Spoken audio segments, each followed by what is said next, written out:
Hoje a gente vai falar sobre briófitas, um vegetalzinho que é bem simples, porém ele pode muito bem ser cobrado em provas de vestibular. Sabe por quê? Porque na sucessão ecológica, que é o processo de surgimento de um ecossistema, as briófitas, elas são uma das primeiras plantinhas a aparecer em um ecossistema. Então veja só, elas são o que nós chamamos de plantas pioneiras ou organismos pioneiros. Então, muito cuidado com isso. Tem uma expressão que eu não gosto que é: não trate como angiosperma quem te trata como uma briófita. Eu não gosto dessa expressão, porque a briófita, por mais que ela não tenha raiz, caule, folha, flor, semente e fruto, a briófita ela é uma ótima produtora. Ela acaba sendo alimento para diversos tipos de animais. Elas também liberam oxigênio, então é um vegetal extremamente importante para a vida em nosso planeta, tá? E nessa imagem aqui você vê uma linda briófita aqui, charlando aqui, linda e maravilhosa.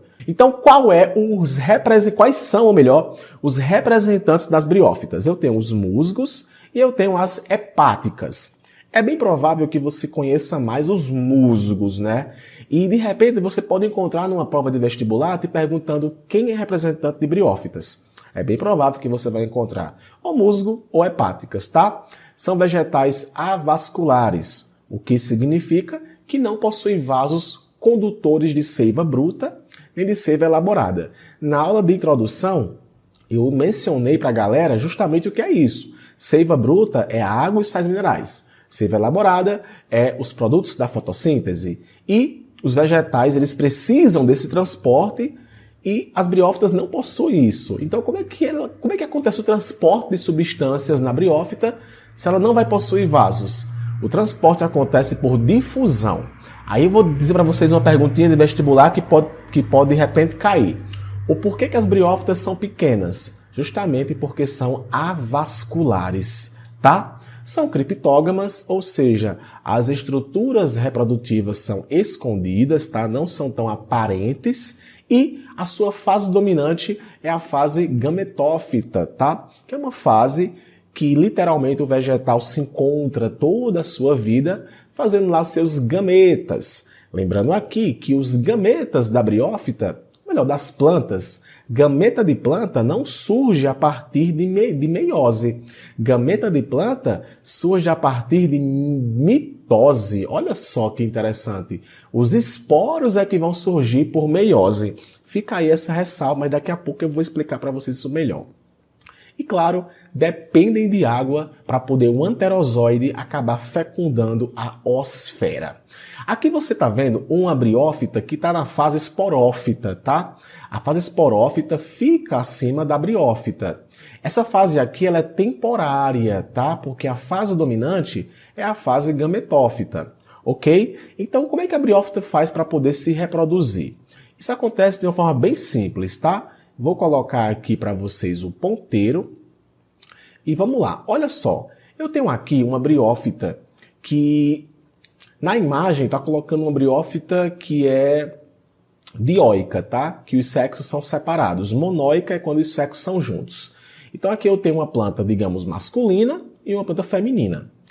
A planta masculina, por sua vez, tem o seu anterídeo, tá? E o seu anterídeo, ele produz o seu anterozoide, que é o gameta. Então, o gameta dessa planta precisa ir para a planta feminina. Esse transporte aqui, literalmente, vai acontecer pela água.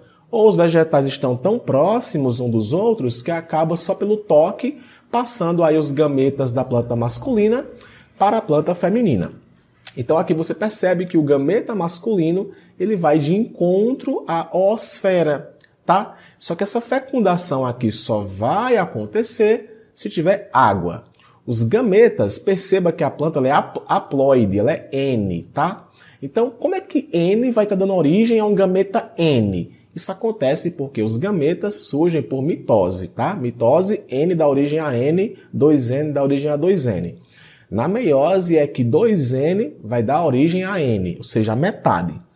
Então, o gameta que surgiu por mitose, tá? Então, tá aqui e vai fecundar. N mais N, 2N. Aqui eu tenho um arquegônio, aqui, né? E tenho a osfera, que é o gameta feminino.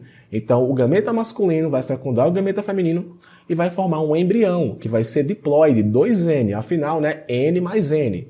E essa estrutura aqui, ela começa a se desenvolver, formando aqui o que nós chamamos de fase esporófita, que vai ter o pé, vai ter a haste e vai ter a cápsula. E o barato acontece nessa cápsula.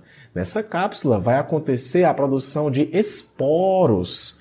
Esses esporos irão ser produzidos por meiose. Olha só, meiose vai formar os esporos, que serão N.